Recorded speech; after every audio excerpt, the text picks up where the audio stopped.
जय गुरु. जय गुरु. जय गुरु जी. जय गुरु.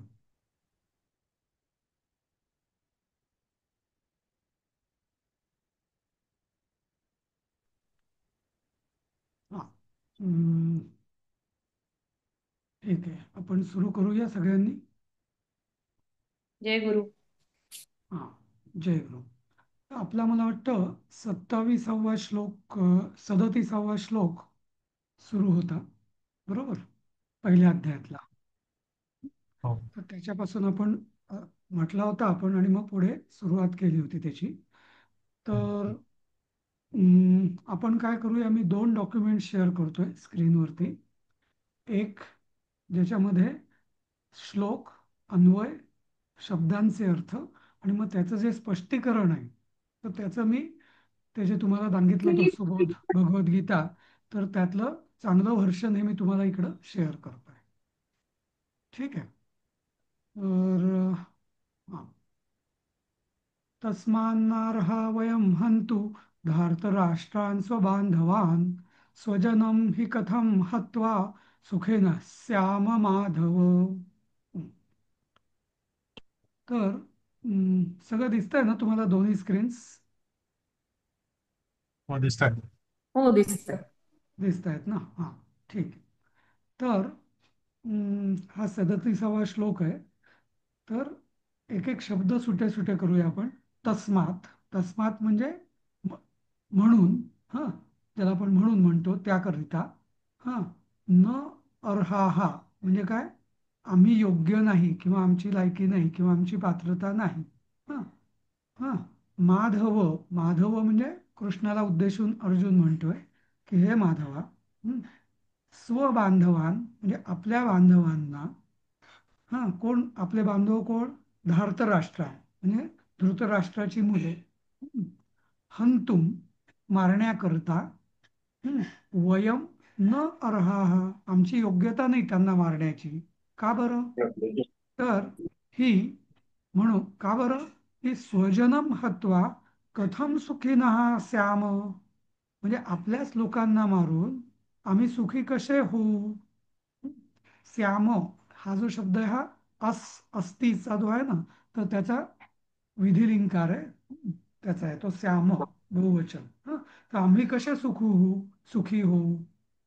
तर त्यामुळे हा त्याचा अर्थ आहे या पद्याचा, की आधी जे सांगितलेलं असतं त्याला, की सगळे भीष्म आहेत, हे द्रोण आहेत, वगैरे वगैरे, तर मग मी या, आणि शिवाय हे सगळे सख्खे आमचे चुलते म्हणजे चुलत भाऊ आहेत, यांना मारून आम्ही कसे सुखी होऊ. हं. तर असं ते, म्हणजे त्यामुळे मी यांना मारू शकत नाही. आणि मग अर्जुनाला असंही पुढे तो म्हणतो की यांच्यावर, म्हणजे अगदी मला जरी त्रैलोक्याचं राज्य मिळालं तरी मी यांना मारणार नाही. तर नुसतं हे साधं आपलं जम्बूद्वीप किंवा भारतवर्षाचं राज्य करता मी फक्त कशाला मारू यांना. हं. तर म्हणून तो, त्याला भीती वाटते की आता यांना मारलं तर आपल्याला पाप लागेल, म्हणून मग तो थोडा मागे पुढे करतोय. हं. आता पुढचा श्लोक. यद्यप्येतेन पश्यन्ति लोभोपहत चेतसः कुलक्षयकृतं दोषं मित्रद्रोहे च पातकम्. कथं न ज्ञेयमस्माभिः पापाद् अस्मान्निवर्तितुं कुलक्षयकृतं दोषं प्रपश्चाद्भिर्जनार्दन. हा. यद्यपि म्हणजे जरी, जरी, यद्यपि म्हणजे जरी, लोभो, लोभ हा अपहेत चेतसहा म्हणजे लोभानी, आणि त्यांची चेतना अपहत म्हणजे भ्रष्ट झालेली आहे किंवा हरवलेली आहे, त्यांची चेतना किंवा डोकं त्यांचं काम नाही करत आहे, डोकं ठिकाणावर नाही आहे. अपहत चेतसा म्हणजे डोकं ठिकाणावर नसते. हं. एते म्हणजे हे असे लोक, कुलक्षयकृतम म्हणजे कुलाच्या नाशाकरता, दोषम, म्हणजे दोषासाठी, दोषाला, आणि मित्रद्रोहे म्हणजे कुलक्षयाचा दोष, आणि मित्रद्रोहाचा दोष.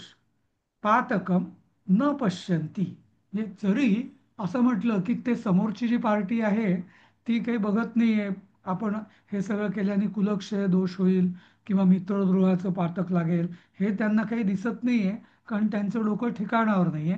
जरी असं म्हटलं तरी हे जनार्दना कुलक्षय कृतम दोषम प्रपश्यद्भिः अस्माभिः. प्रपश्यद्भिः म्हणजे जे जाणतात कुलक्षयाचा दोष, हा, की आपल्याच कुलाला मारल्याने, हा, त्याचा नाश केल्याने काय दोष होतो, काय पाप लागतं, त्याचा दोष जे जाणतात, असे आम्ही अस्माभिः अस्मात् पापात निवर्तितुम कथम न ज्ञेयम. तर मग आम्ही त्या जे पाप होतंय ते दूर करण्याचा विचार नको का करायला?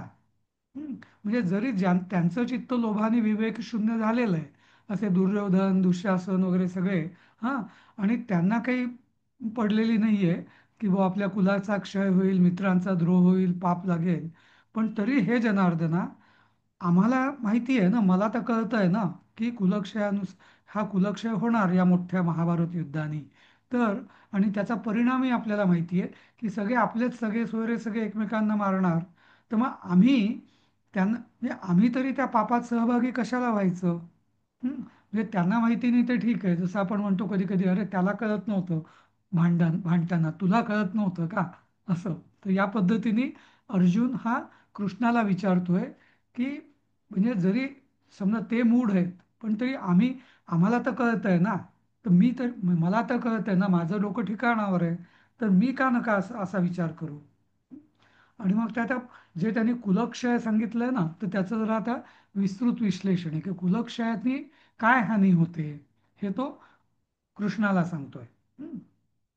कुलक्षये प्रणश्यन्ति कुलधर्माः सनातनाः धर्मे नष्टे कुलं कृत्स्नम् अधर्मोऽभिभवत्युत. म्हणजे काय, की कुलक्षये, आता याचं संधिविग्रह काय, कुलक्षये प्रणश्यन्ति कुलधर्माः सनातनः धर्मे नष्टे कुलं कृत्स्नम् अधर्मः अभिभवति उत. म्हणजे तर जेव्हा कुलक्षये म्हणजे कुलाच्या क्षयानी सनातना हा कुलधर्म, हा जो सनातन कुलधर्म आहे, म्हणजे पूर्वीपासून जो शाश्वत असा जो कुलधर्म आहे, तो प्रणश्यंती, त्याचा जेव्हा नाश होतो, तेव्हा हां काय होतं, तर धर्मे नष्टे, हं, म्हणजे अशा धर्माचा जेव्हा नाश होतो, तेव्हा काय होतं, तर कृत्स्नम कुलम अधर्महा उत अभिभवती. सगळ्या कुलामध्ये हं, अधर्म पसरतो आणि पाप पसरतं. हं, तर तर कुलक्षय तृतीय आहे का? नाही नाही, कुलक्षय हे सप्तमी आहे ना. सप्तमी असेल ना. सप्तमी आहे, हम्म. सप्तमी. हम्म. सप्तमी हा कुलाच्या नाशात असं. कुलक्षये असं. हा हे तसं सोपं आहे ते आता. आणि परत परत सांगतो की कुलक्षयाने अधर्म होतो, पाप वाढतं. म्हणजे नक्की काय होतं? हं, आधी सगळंच म्हणजे अधर्म सगळ्या कुलाला व्यापतो. सगळीकडे अनाचार, अधर्म, कारण सगळ्या कुळाला काही शिस्त उरत नाही, आचार विचार सगळे भ्रष्ट होतात. मग त्यामुळे काय होतं, हे पुढच्या श्लोकात सांगितलेलं आहे.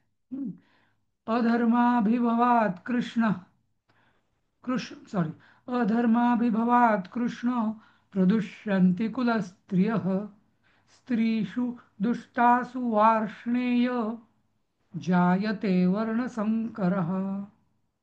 तर हे कृष्णा, कृष्ण हे संबोधन आहे म्हणून त्याला विसर्ग नाही. हे कृष्णा, हे वार्ष्णेया.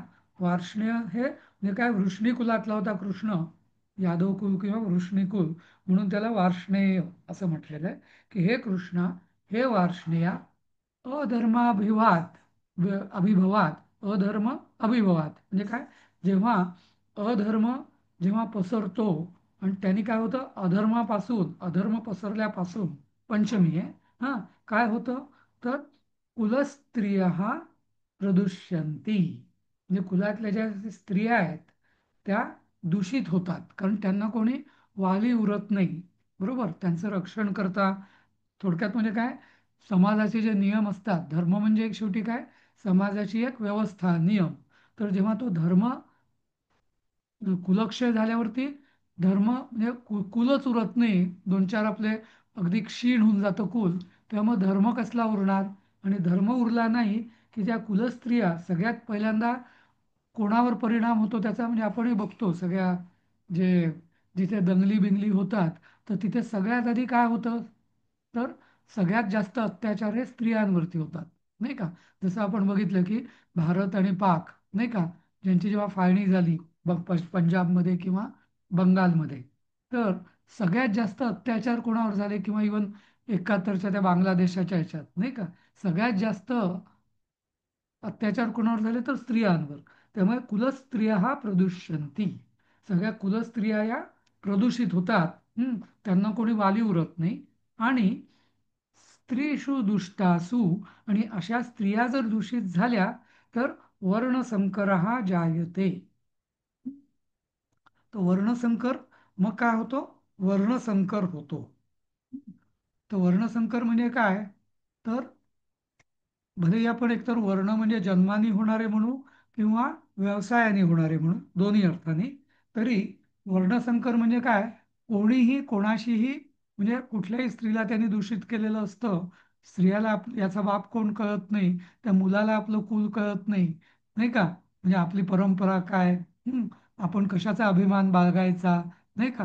तर असं सगळं युद्धाने सगळं धस्तव्यस्त होऊन जातं. आणि त्यामुळे वर्णसंकर होतो. जवळपास अशीच काहीशी अवस्था, असं म्हटलं जातं की दुसरं महायुद्ध झालं, त्यांनी युरोप आमूलाग्र बदललं. ब्रिटन, फ्रान्स हे सगळे, म्हणजे जर्मनी वगैरे ही सगळी राष्ट्र आहेत ती आमूलाग्र बदलली. कारण काय?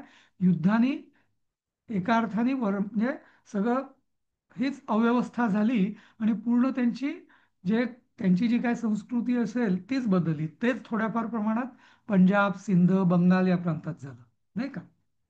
आता पुढे काय होतं? वर्णसंकर झाल्यावर काय होतं त्याचं सांगता येते की संकरो नरकायैव कुलघ्नानां कुलस्य च पतन्ति पितरो ह्येषां लुप्तपिंडोदक क्रियाः. तर याचं संधिविग्रह: संकरः नरकाय एव कुलघ्नानां कुलस्य च पतन्ति पितरः हि येषां लुप्तपिंडोदक क्रियाः. म्हणजे काय होतं की संकर म्हणजे हा जो संकर आहे तो काय करतो? कुलघ्नानां, म्हणजे कुलघ्न, घ्न म्हणजे नाश करणारा, कुलाचे जे नाश करतात त्यांना, आणि कुलस्य, आणि कुलाला नरकाय एव, नरकालाच नेतो, सगळ्या कुलालाच कारण काय सगळं धर्मभ्रष्ट झालेलं असतं. त्यामुळे तसंच लुप्तपिंडोदक, लुप्तपिंडोदक म्हणजे कोणी कोणाला तर्पण, श्राद्ध कर्म, जुन्या म्हणजे पितरांचं जे आपण एक कृतज्ञता म्हणून जी व्यक्त करतो, त्यांना पिंड देतो, उदक देतो, तर्पण करतो, ते सगळं चाललं. त्या सगळ्या क्रिया ते सगळं श्राद्ध तर्पण वगैरे येषाम, आणि त्यात हे ते वंचित होतात. लुप्त पिंडोदक म्हणजे ते पिंड, उदक, क्रिया या सगळ्या लुप्त होऊन जातात. त्यांनी येषाम पितरहा ही पतंती, आणि ते जे पितर आहेत तर ते पुन्हा अधोगतीला प्राप्त होतात. हं? त्यांना कोणी उद्धार करायला कोणी काही मिळत नाही. बरोबर.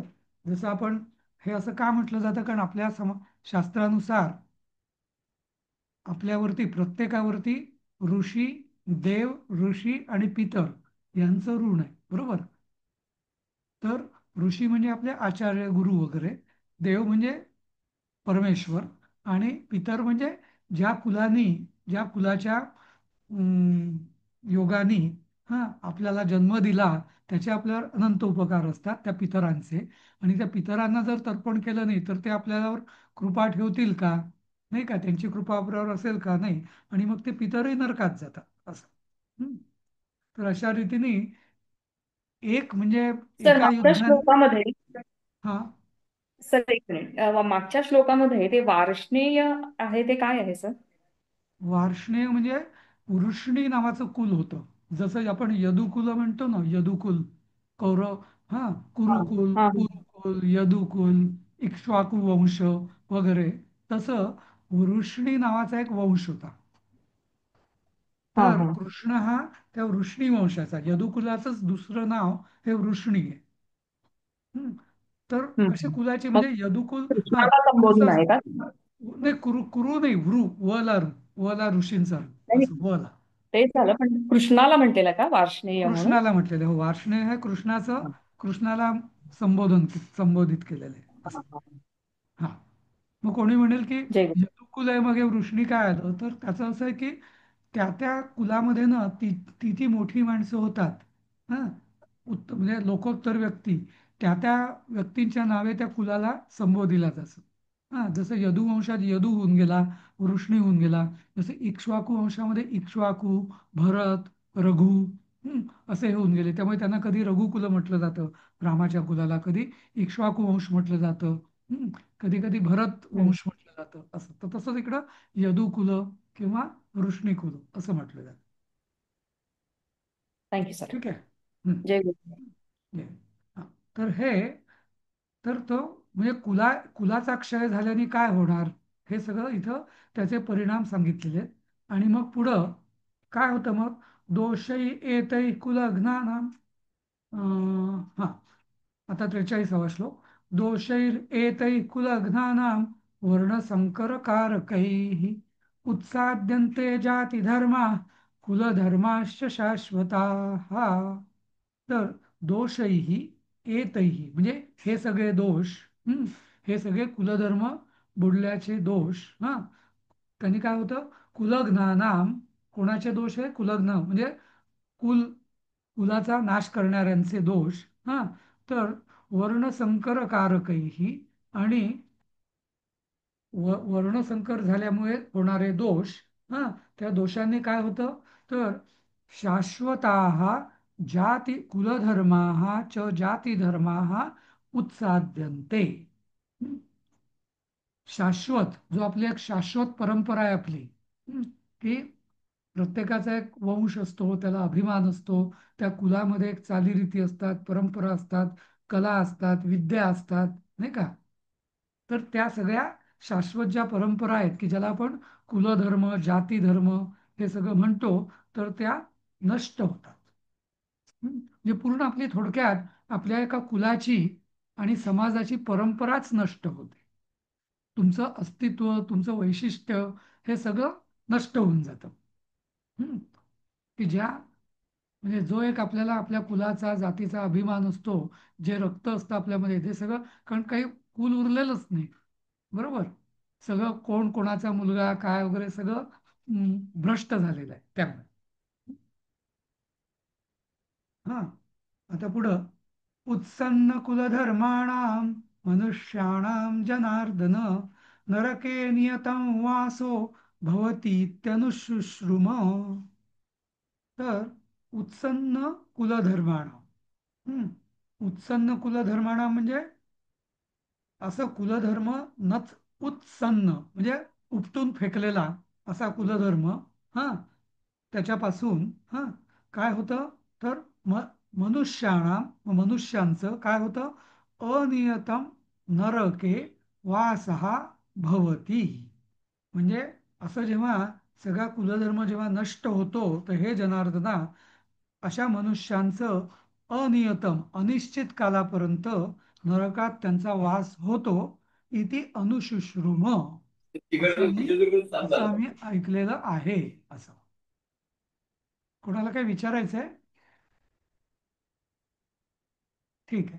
तर हे सगळं म्हणजे असं मी ऐकलेलं आहे की एकदा सगळं कुलधर्म नष्ट झाला की अशा लोकांचं कायम ते अनिश्चित काळापर्यंत नरकात खितपत पडतात, असं आम्ही मोठ्या लोकांकडून वगैरे असं ऐकलेलं आहे. अहो बत महात महत सर पाप. हा, बोला. सर तिथे नियतम म्हटले, नरके नियतम वासो, अनियतम नाही येते खाली, म्हणजे जे बघितलं ना अन्वय, नाही नाही, अनियतम पाहिजे. हा? आणि नियतम म्हणजे निश्चयाने असा अर्थ दिलाय. नाही नाही नाही. कुठल्या पुस्तकात बघताय तुम्ही? ते मराठीचं बघतीये मी. नाही नाही. अच्छा अच्छा, हां, नाही नाही नाही, हे अच्छा.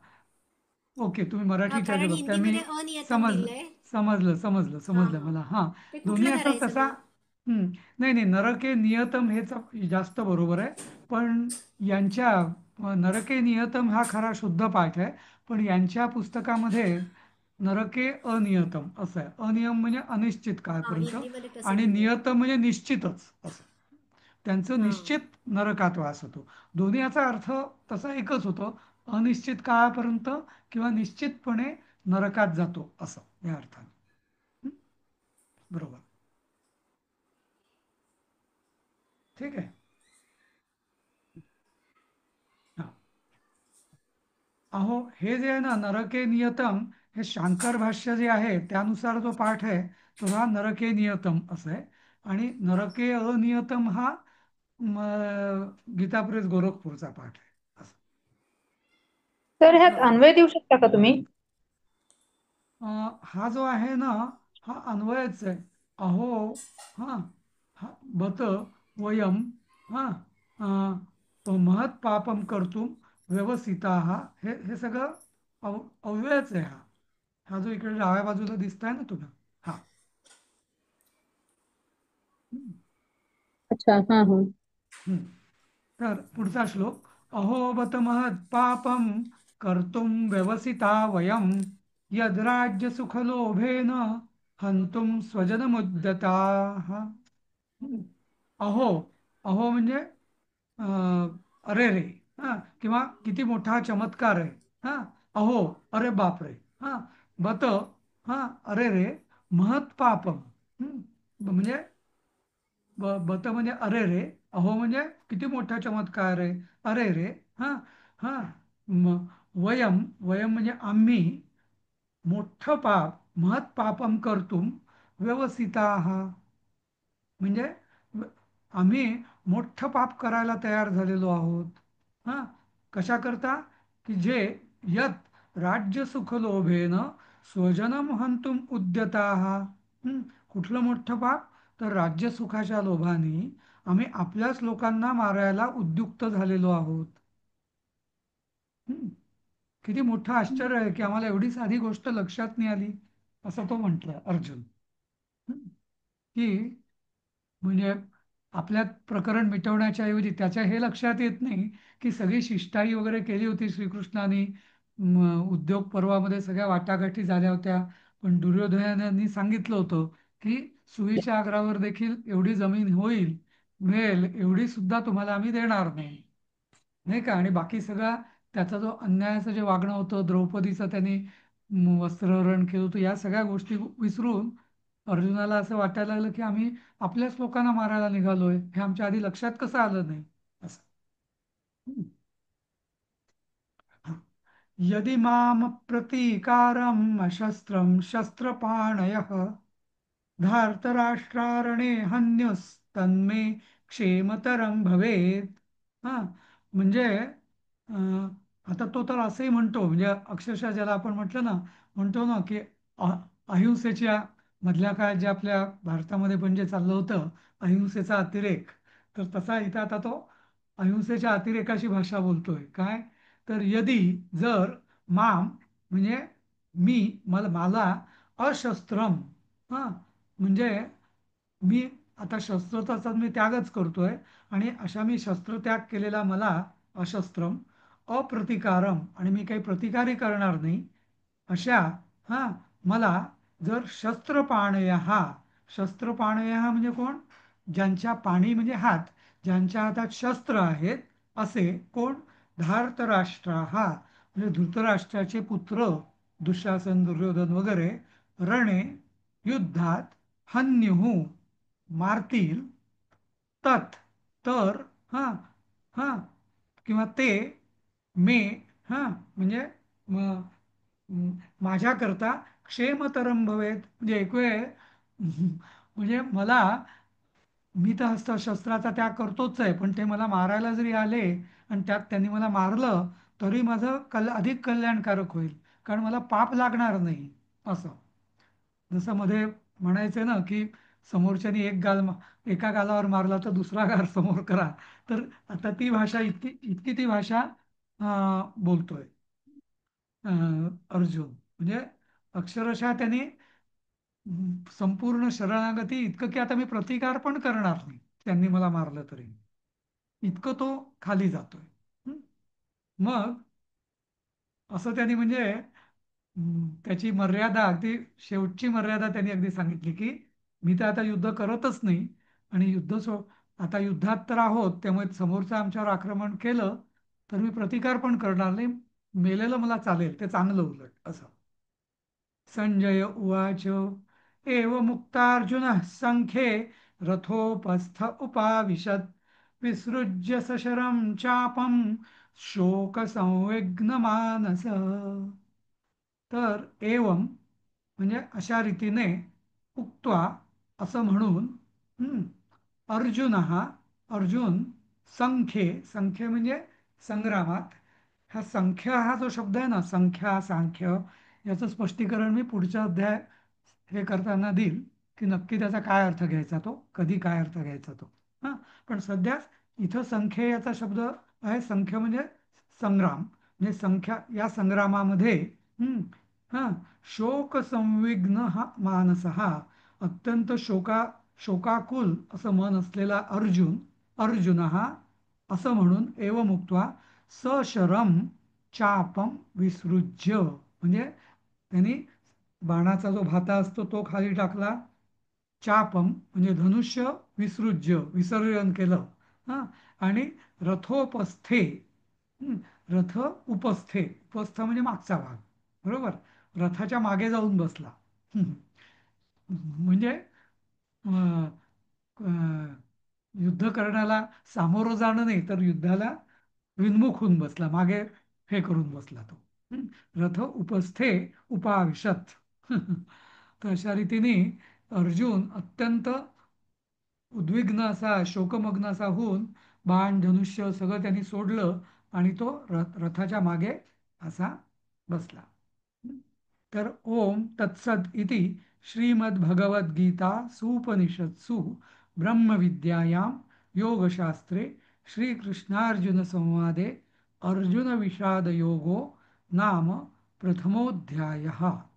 तर अशा रीतीने तत्सत म्हणजे ते खरंच आहे किंवा तेच सत्य आहे असं इति म्हणजे कारण काय उपनिषद आहे त्यामुळे उपनिषदाच्या शेवटी नेहमी ओम तत्सत असं म्हणायची पद्धत आहे.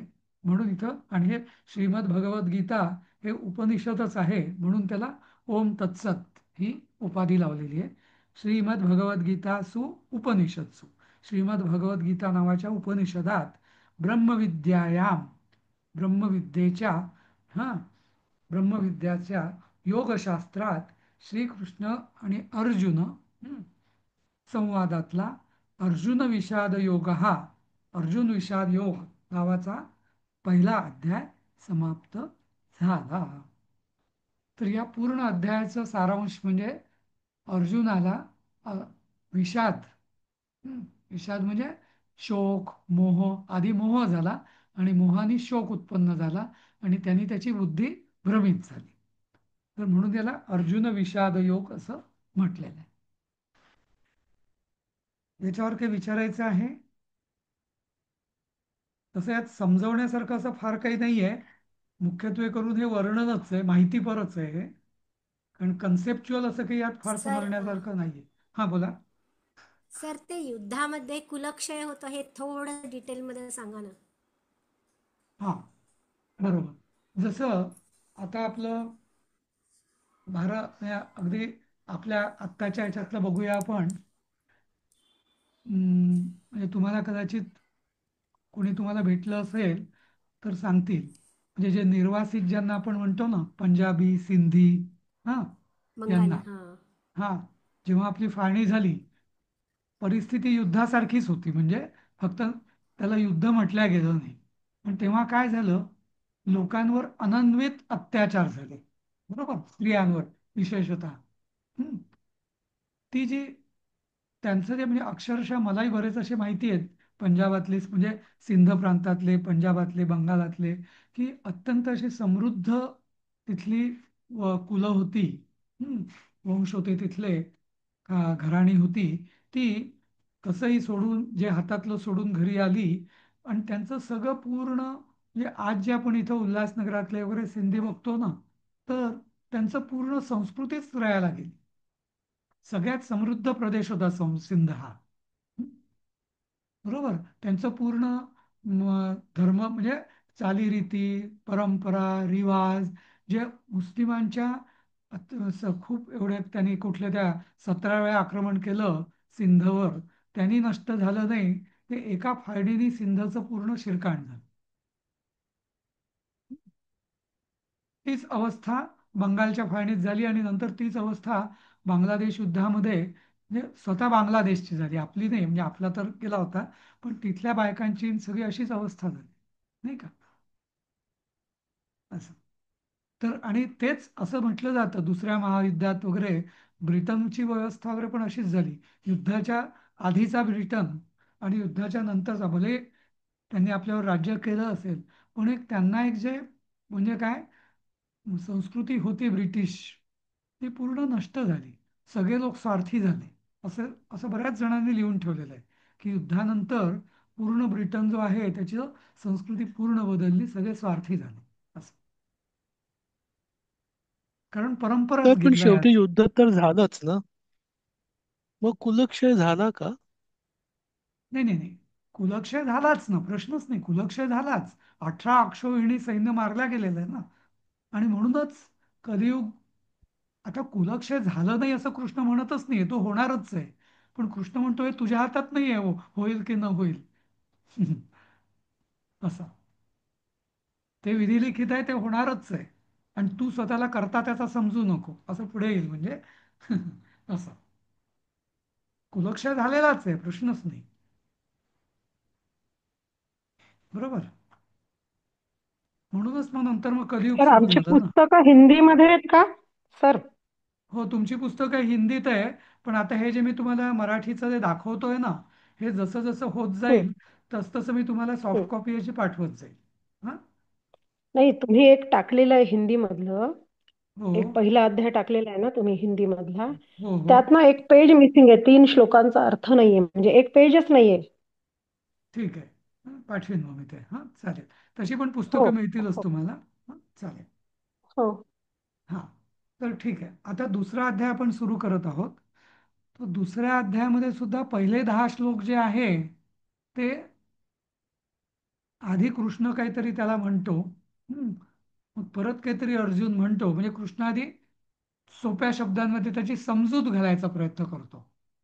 उपदेश किंवा हे नाही, पण समजूत घालायचा प्रयत्न करतो, जसं साधेपणाने असं. आणि मग काय होतं ते बघूया. आत्ता मी सांगत नाही. हां, तर बघूया. हं. अथ द्वितीयोऽध्यायः.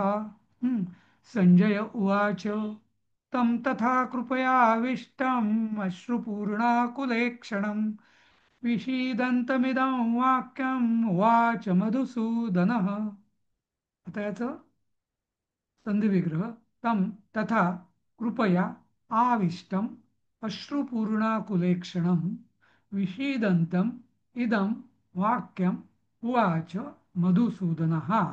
तर आता मधुसूदनः हा कर्ता आहे या वाक्याचा. मधुसूदना उवाच म्हणजे आता संजय असं धृतराष्ट्राला सांगतोय की आता मधुसूदन म्हणजे कृष्ण अर्जुनाला म्हणाला. काय म्हणाला? तर आणि कोणाला, कशा अर्जुनाला म्हणाला? तर तथा अशा प्रकारे, हां, कृपया. कृपया म्हणजे इथे करुणेने.